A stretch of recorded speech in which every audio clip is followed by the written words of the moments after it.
Muli na naman akong nagbabalik upang patunayan sa inyo kung bakit si Martiz pa rin ang top 1 pick ng mga jungler user sa mga tournaments at higher rank. At kung nagtataka ka kung bakit, ito ay dahil sa kanyang skill mechanics. Mayroong burst na nagmumula sa kanyang ultimate, control immunity, damage reduction at knock airborne na galing sa kanyang second skill at pang-hold at slow effect naman para sa kanyang first skill.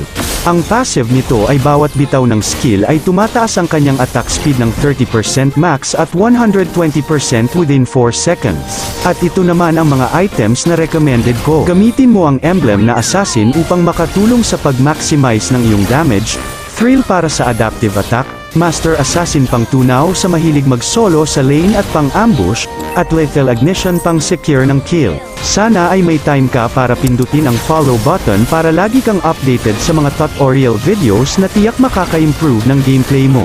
At sa tingin ko'y hanggang dito na lang muna. Sana